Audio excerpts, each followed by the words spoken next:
OLAS Media presents 20 Doors.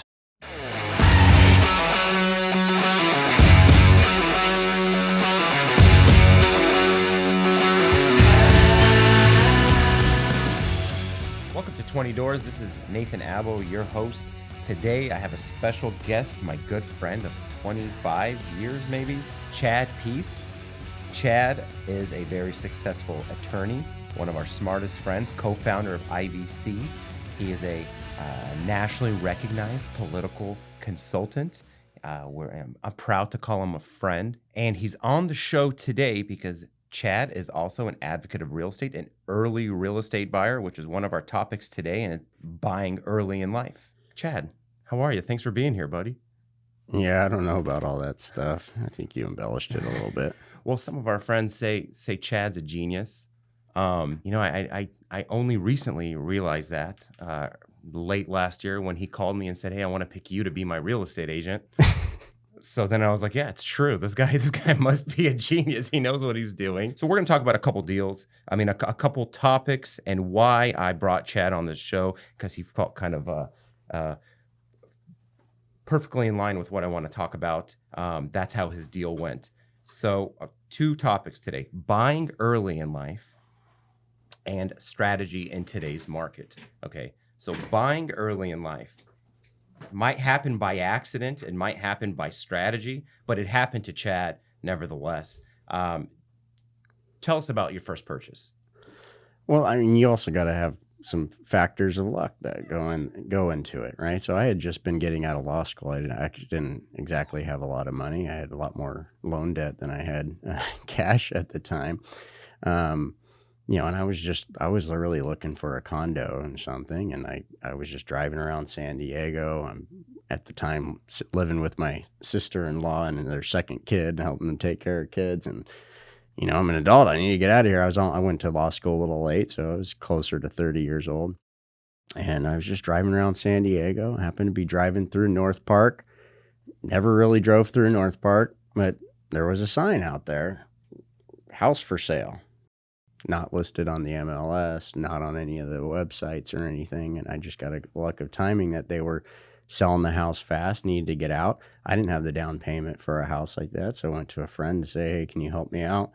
Who happened to be in the real estate business, and said, "Yeah, and if you don't pay me back, I'll take the property because this looks like, this could be a good investment." Now, nobody could have predicted what would have happened to North Park over the next 10 years. There's part of luck of that. But to your point, the value of buying early is that, all the money you put into the mortgage really goes in, it's an investment over time rather than a rent payment. It's a bank. It's what you did is you leveraged your resources, right, to get the loan. And leverage and finance, I mean, those two words they're right next to each other. So you've had this opportunity to buy this property. You're not thinking long-term, right? As an agent, being in the business kind of since I was 20 years old, the number one thing I push to my clients, I've said this a million times, what if you bought a house when you were 30, right? And let's fast forward 30 more years and the mortgage is paid off, right? And you're 60. Can you imagine yourself being 60 today with a paid off house? I mean, it's an amazing idea, right? To think about. Nobody thinks long-term. Nobody thinks about this long-term. I'm sure you weren't even thinking. But strategy in real estate, you did it. You bought early, and what it did for you, and it was really, really interesting, and I brought this up to you a few times, is you downsized in your late 30s. Do you understand that concept? I understand it. You downsize in your people downsize when they're 60, when they're 70, because they probably bought real estate way later. So you did this thing where you somehow got into real estate early. 30. I like to promote even earlier. Stop going to the bars, stop going to restaurants, buy early, right? Because if that was your last investment, if the only thing you ever did in life was buy that property, I mean, look how great you did, in 10 short years. So you downsized in your late 30s, right? It's a bigger house, but coming from North Park to East County, right? That's right. It's a beautiful thing, and it's part of the reason why I love real estate, and part of the reason why I wanted to bring you on this show, because it's such an amazing story to buy something at a young age. 10 years later, let's just call the number $1 million or something like that. It's a ton of money, or someone could make $1 million, let's just say, playing this real estate game. You did it right. You did it by accident, I'd say. But what I want all the listeners to kind of hear is the success of how you got there. You didn't quite know how to get the loan. You started leveraging resources. Maybe your income could have supported that loan. It probably could have. A lot of people at age 30 probably could. But you leveraged family or friends, and you got the money, and you did it. And that was a big part of just getting in there and getting your hands in real estate. So that was like a big part of it. So congratulations to you, because that was huge to do that, right? But most people don't have that mentality. You didn't even have that mentality at that young age, let's just say even in your 20s, to think I got to get in a house. So what I'm trying to say, and part of this big thing about this first topic I want to talk about, is buying early in real estate, getting in there early. Don't buy the BMW to impress your girlfriend. Don't go out to all these stupid dinners. Don't go out and buy bottled service. You save, you sacrifice. All your friends are doing it. They're going to call you a loser for not doing it, but you're going to own a piece of property, right? So take it like a step further. This is kind of what I push too, is buy a second property. Okay, so can you imagine if you had 2 properties before you were 30, right? 2 doors, right? Before you're 30, one's paid off and so you're 60 now. It's 30 days later. You make no other investments. You just spin that rat wheel you're spinning. You did nothing else. You just worked for this company forever, but you got 2 properties, right? One's paid off, one you're collecting $5,000 a month renting. That's a pretty good retirement if you don't do anything and you don't even use your brain at all, I think. Which is kind of why maybe I'm so successful in real estate. Maybe. Yeah, but like I said, there are other factors in it. Everything from the buying, which I've experienced with you, is understanding that not all real estate agents are the same. It's not just like buying a house and then selling a house and there's happened. There's a lot of stuff that goes on from the time people start walking in your door until you get that check at closing. Like, a lot of things happen, right? And there's a lot of ways the deal could have gone wrong. So there's that factor. And then, as I discussed before, there's also the combination of luck. I think, to your point, if you buy early, the trends of time, right, you're going to be fine after 30 years. It's going to be a good investment no matter what. My particular, relatively short time frame to be successful was a combination knowing, okay, this was a good time to buy. But, admittedly, I wasn't an absolute expert. I happened to buy in the right place at the right time. And then we had this crazy hot market. And that's where I came to you and say, hey, look, if I'm going to downsize out there, now's the time to do it. So you called me, I think it was December 2021, probably. I want to sell my house. I'm thinking about it. I'm starting this whole position process, right? Going back to why you're a genius and why you called me. So here we are in December, right? And I'm constantly studying markets and finances, and I'm seeing what's going on. And you have the Fed every other day talking about raising rates, ultimately understanding their game plan is, how we're going to tackle inflation. We're going to have to crash the economy. We have to raise interest rates. Raising interest rates is probably the only way to probably correct inflation, right? So we saw that writing on the wall. Interest rates were still like 3.5% 3% maybe. When we were talking about listing the home, right? I still remember till this, and I'm proud of these things, right? I'm proud of these things. When I call you and I say, hey, listen, screw waiting another month. The writing's on the wall. These rates are going up. And when the rates go up and stuff starts to trend up, I've seen different markets in my career, right? I've seen when shit just shuts down, okay?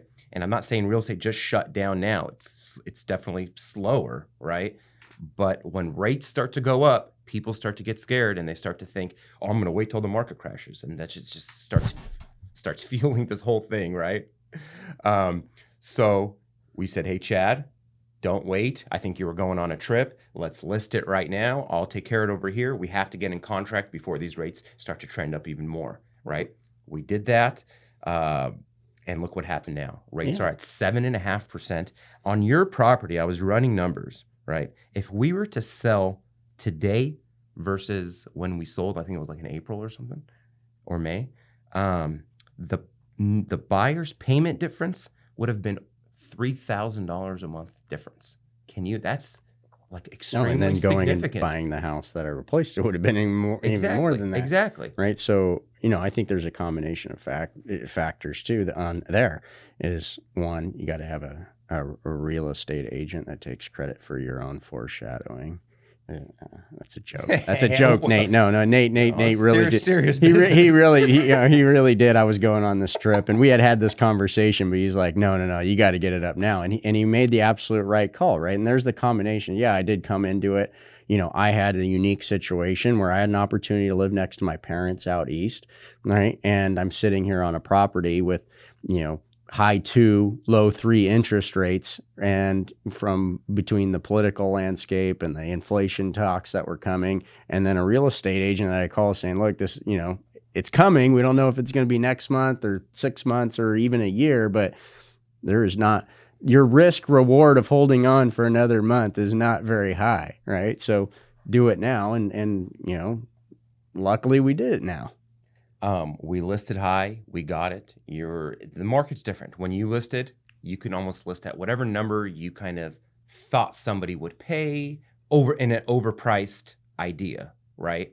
I know you want more, and you feel like you didn't. No, and actually, I think that's I think that's an important call about in real estate, and that's one of the things I really appreciated about you and learned from you during the process. Is like you can't go in there and say, hey, I'm only going to be happy if I got the absolute maximum dollar that I could have got for the house, right? And there was a lot of things to say, okay, well, this, we had a water pipe that we had to fix, right? Mm-hmm. There's a call, you say, well, so what? There's a buyer's market. Go, take it, fix it when you buy it, right? And I think we talked, and your advice, and it was good, and I agreed with you, was like, no, let's just go fix the pipe, right? What are we talking about? We're talking about a few dollars in a relatively large deal. Why even create that frustration and friction between the buyer and the seller? We're gonna create friction over some spilt milk. Like just fix it.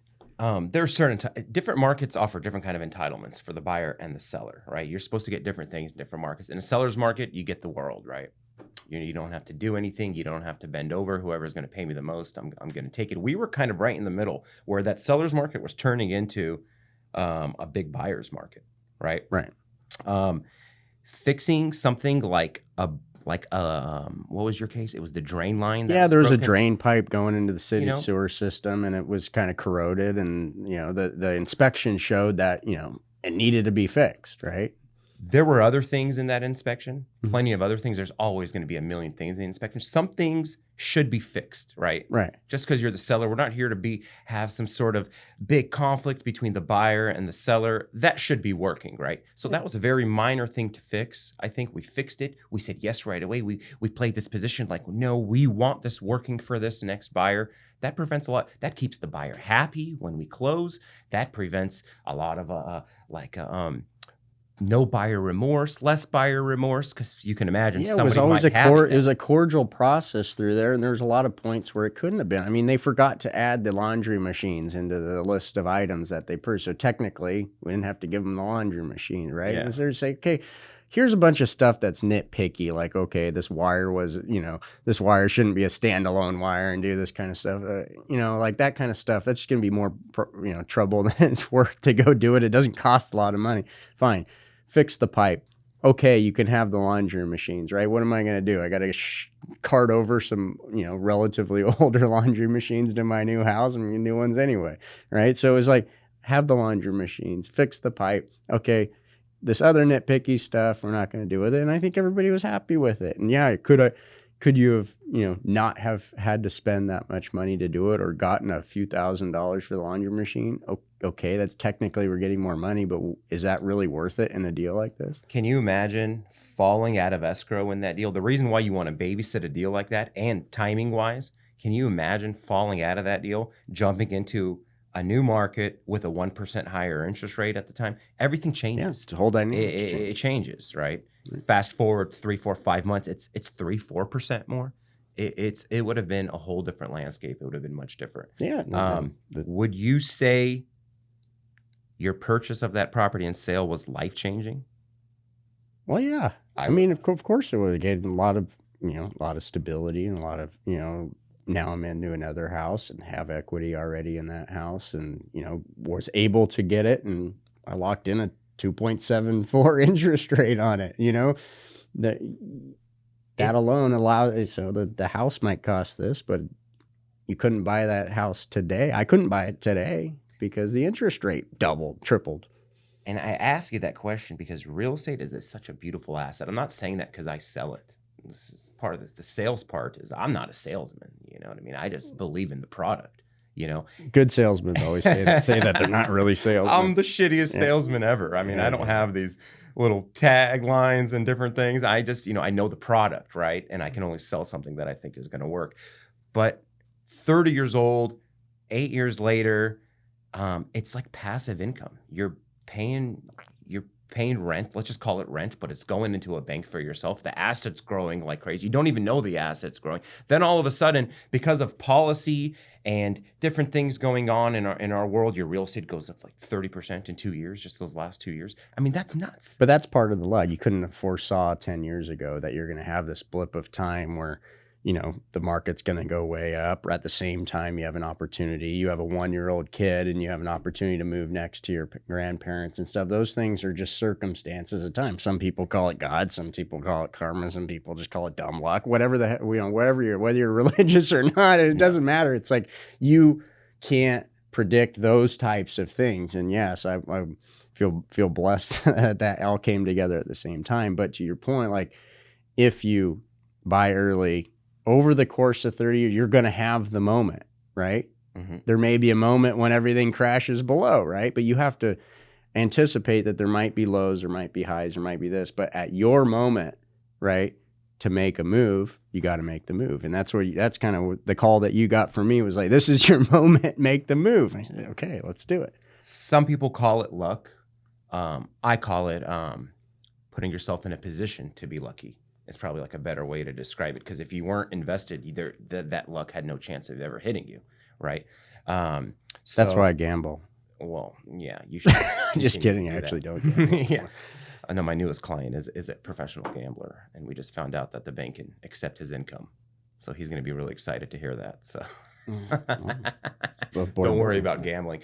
Real estate should not be a gamble. It should be you should use a lot of strategy. You should be very conservative. You should know, going back to, I think, talking about some of the last stuff in our last podcast, conservative criteria. I always preach conservative criteria. Nobody knows what I'm talking about. You know what I mean? But there are certain things of a home. Every once in a while, I know what you're talking about. Certain criteria in a home, you won't lose. You won't lose, right? There's certain, I could talk about a million things. I won't right now, but there's certain things, certain aspects of home that perform better any given day, right? So that's kind of part of what I preach. But I'm stoked to see someone do what you did, invest. None of your friends probably had a house at that time. I'm sure you were maybe one of the only ones, at least, There's a few you did. Well, I'm in real estate, so for me, it's strategy. I know this stuff is going to happen, right? So I know that I have to invest. I know that I have to buy real estate, A lot of other people with different types of jobs, let's say like you, more professional jobs than me. You guys are so, you guys have your 401ks. You guys have your different types of maybe your company's stock portfolio. Me in real estate, I didn't have that, right? So at age 20 years old, I'm thinking, okay, I don't have the 401k. My 401k is going to be a property, right? Then, okay, got the kids. I need some money for college. I have the 529 college funds and all that stuff. But I was like, okay, I'm going to buy another house. That's for that kid's college, because by the time they're 18, I'm going to have a couple $100,000 there. That's for their college. So that's kind of how I worked it. So most people don't come with that kind of idea that I'm going to outlast this market. I'm going to be in this. I'm going to have this real estate for 30 years. I'm not going to lose. Do you know? Here's a good question. Someone told me this a while ago, and it's a really good question. Have you ever met anybody that bought real estate 30 years ago and lost?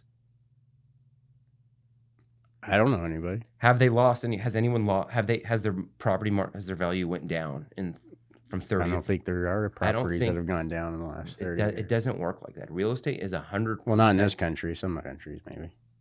I don't know. But it's 100%. It works. And if you're in the long-term game, it works. And if you make money, this is also what I tell people. If you make money in the short term, then that's just luck.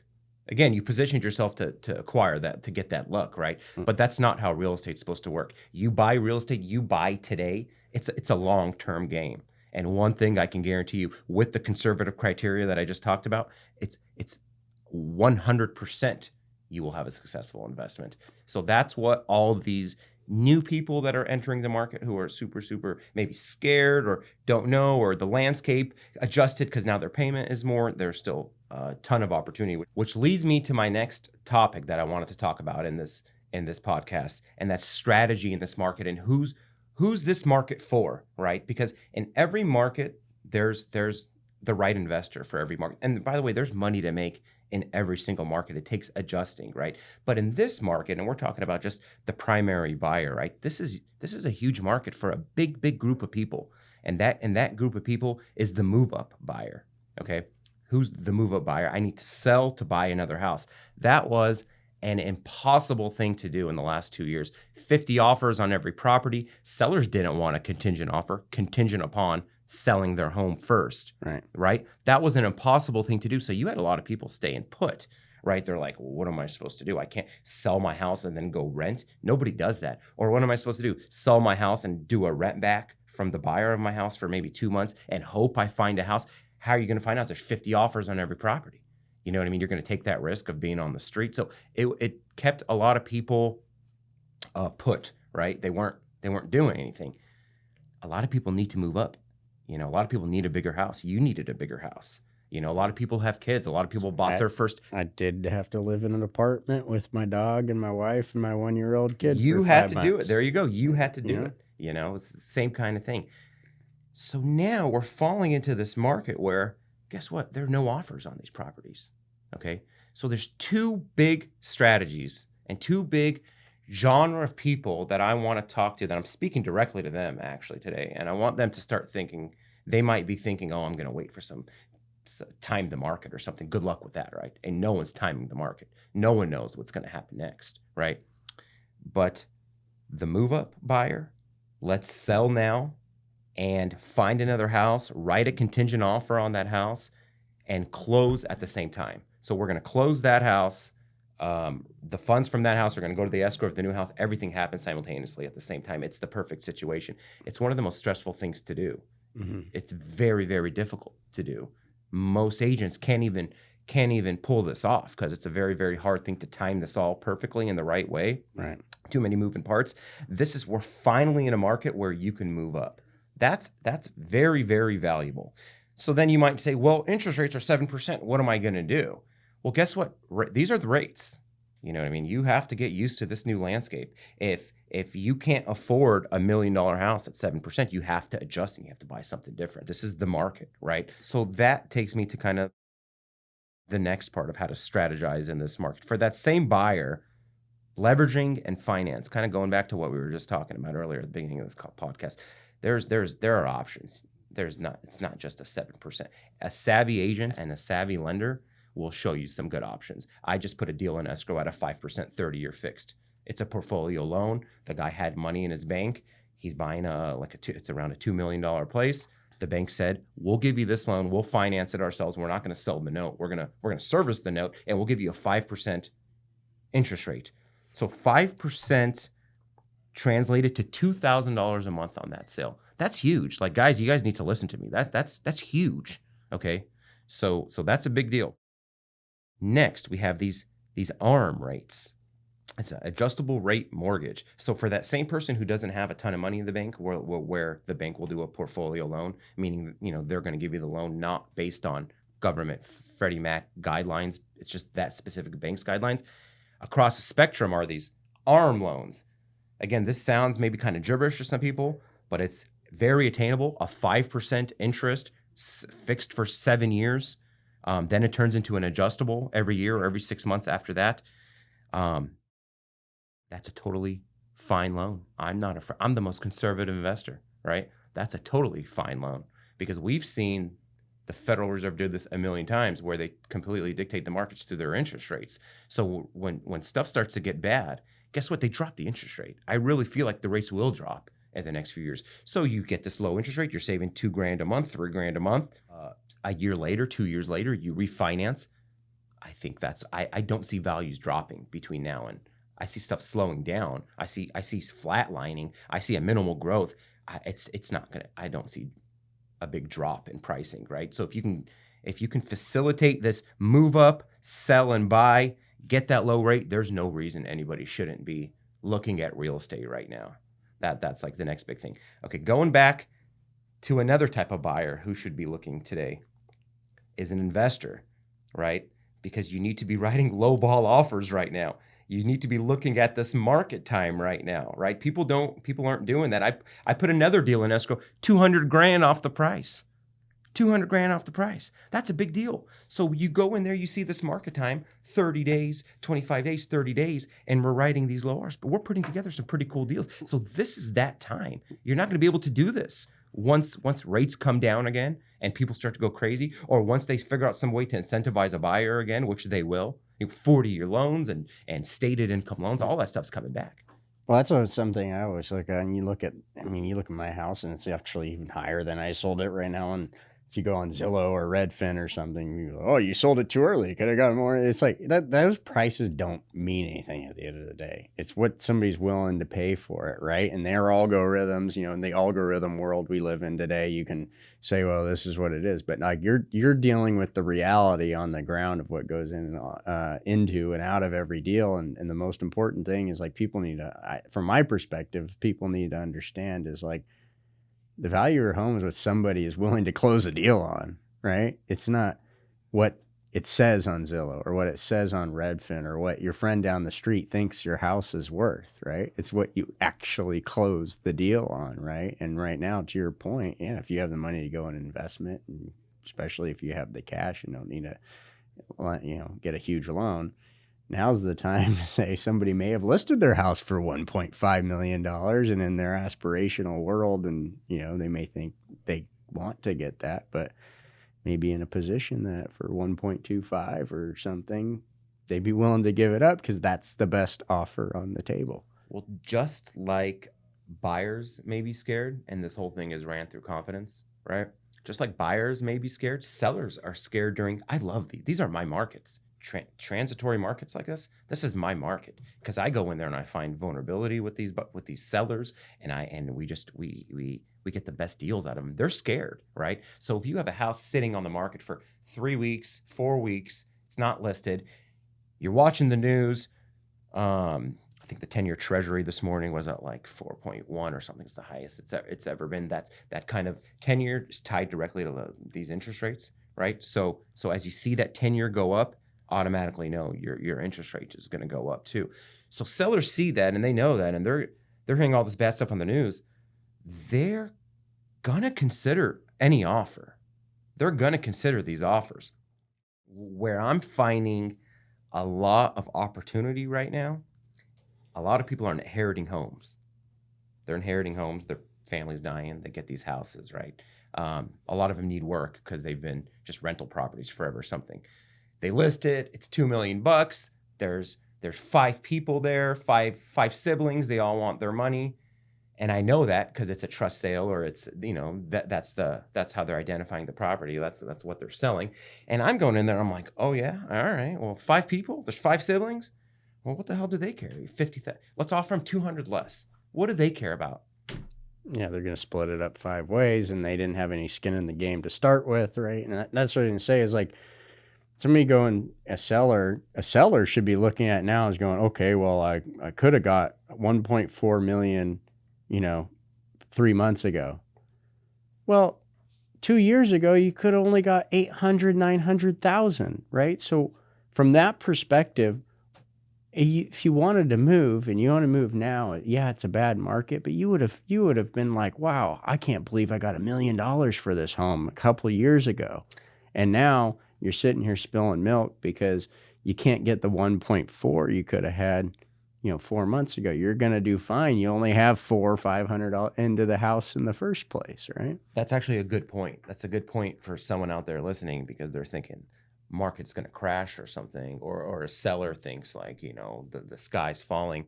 I think sellers are really cool about the idea that, hey, I still have a ton of equity in this place. If things slow down, like, what do I care? I mean, this is all kind of pretend money anyways until I sell it. You know what I mean? But if I bought for 500 and 6 months ago it was worth 1.2, but maybe today it's worth 1.1, nobody cares. Nobody's in a frenzy. You know what I mean? You're going to sell it. They're still going to, and if you had, going back to conservative criteria, if you had that conservative criteria that I sell in the first place, you're not even going to have had any loss, because it's only the bad properties that are taking the losses right now. These good properties that kind of have what people want, those are flying off the shelf. Those aren't, and those are still going up, as a matter of fact. So that's kind of where I'm going with this whole thing is there's not a lot of, shouldn't be a lot of fear there if that's what people are feeling, because that's what the news tells you to feel. All you hear is bad stuff going on. But that's why I'm here to kind of talk about the opportunity that's there. And there's opportunity in every market, and it's up to the investor, it's up to the agent to adjust to the opportunity, to find the opportunity, to identify value. And I think that's been a whole the whole reason behind my success has been identifying value, right? So, and how to kind of work these markets. All right, and this goes back to kind of what we were talking about and my two big topics today. You kind of went through one of them, which was the move up. You moved up in size of home, but you moved down in size of price. So that's why I call it you downsized at in your 30s. You actually bought a much bigger house, but your smaller house was worth more than your big house. Yeah. Which is just kind of an interesting thing. I'm going to keep throwing that in your face because it's kind of really cool that you did that. So buying early, I'm very happy that you did that. I think you're a success story in that. People need to kind of know that opportunity is there and how to be successful with real estate. And buying early, I think, is the biggest no-brainer. If you can afford it, if you can leverage your resources, which is what you did. You maybe couldn't get the loan. You made some calls. You figured out how you can do it. Family is a big thing too, guys. Leverage your family. They're there. If you have that option, leverage your boss might help. I've helped people. And figure out your way in, right? Because it's about putting yourself in that position to get lucky, putting yourself in a position to be in an asset that grows. So you accomplished that. You did the move up. The move up is the biggest thing I think everybody needs to hear right now. Nobody could do it. Now is your time to do it. Don't worry about the interest rates. There's very creative financing out there. And as a professional, we do think the rates are coming down. I mean, the rates we've seen it do it so many times where they go up, everything stops, then the economy screws up, then they go back down, and everything kind of starts to skyrocket again. People go nuts and they jump on it. There's going to be 50. So it's going to happen. It's always going to happen.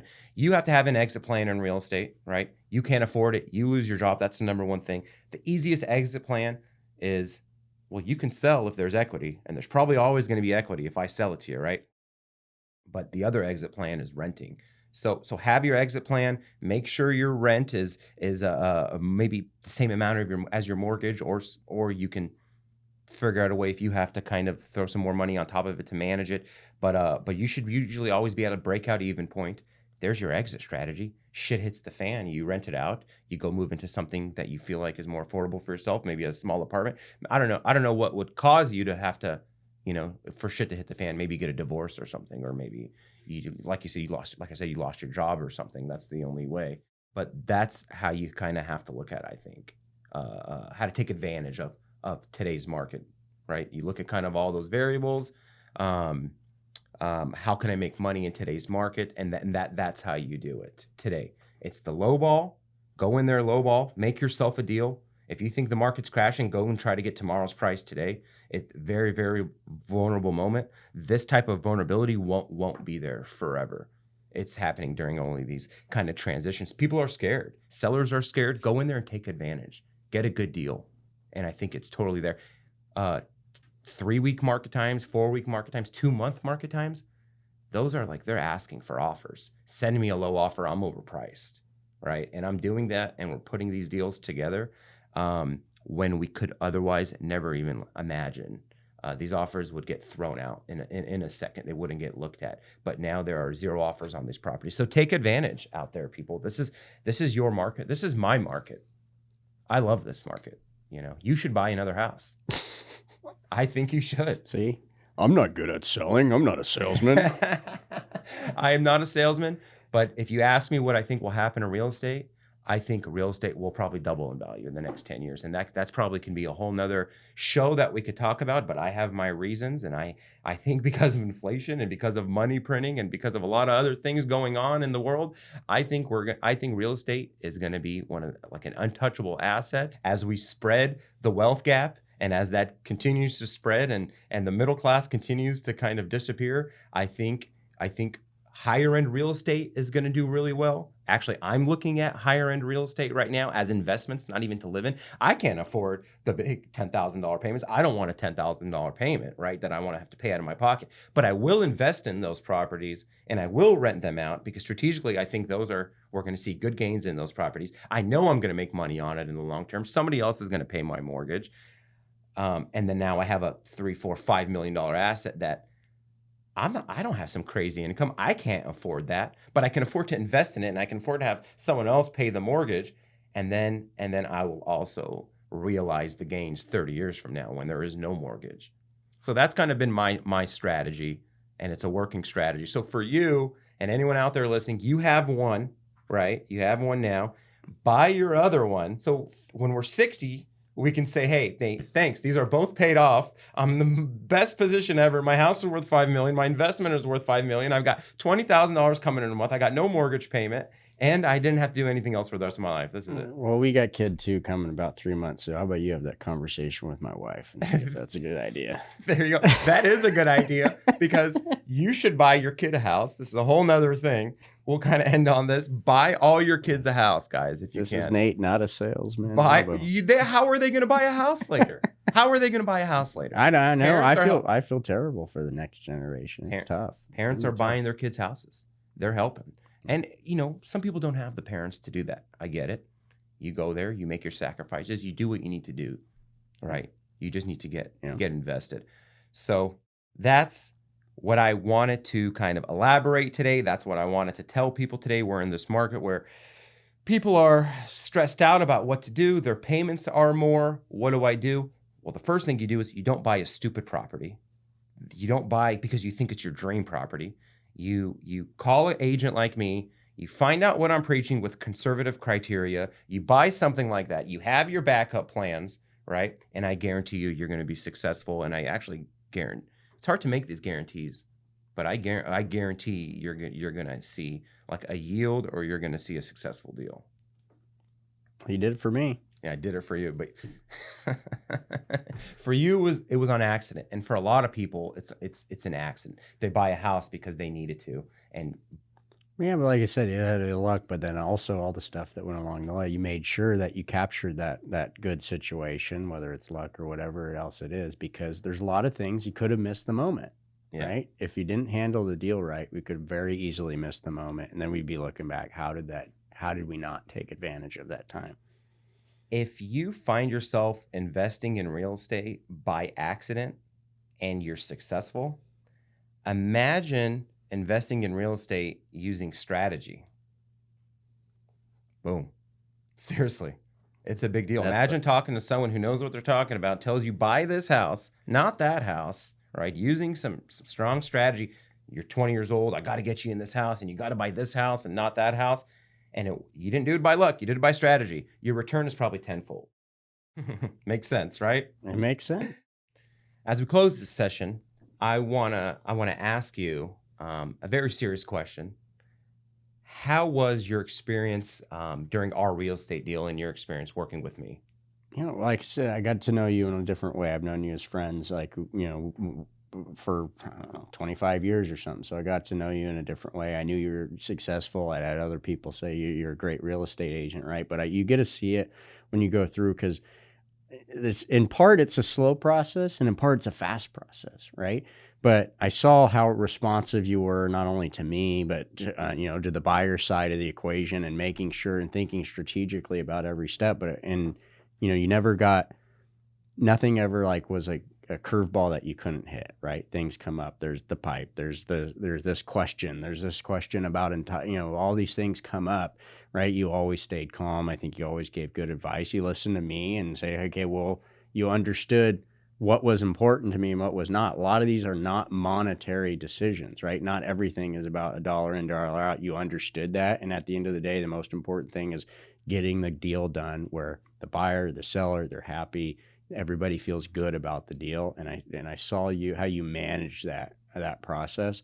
So, my plug for you would be, anybody that wants to go into a house, understand it's not a really smooth thing and everything just all of a sudden happens, you sell it, is you want somebody you feel comfortable with, who doesn't lose their cool, who, everything, they know how to handle the inevitable curveballs. You did a great job with it. So I thank you for that very much. No, I appreciate you saying that. That's, I guess, where experience comes into play. Some people like to tout experience sometimes, but all those different curveballs, we've seen them. We knew how to handle them. You can handle things a million different ways. We just want to handle it the way that's going to take us to the finish line, while being ethical in every way possible.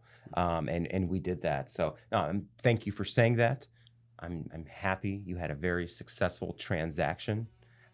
Your next real estate transaction is going to be very successful. And yeah, well, that's because I'm going to hire you. Well, there you go. You're going to have to buy 2 more houses, though, one for each one of your kids. So thank you, Chad. Thank you, Mr. Salesman. Appreciate you, Chad. Thank you for listening. Glad you're here. If you want to follow more, follow me on social media. Look me up, Nate Albo Homes.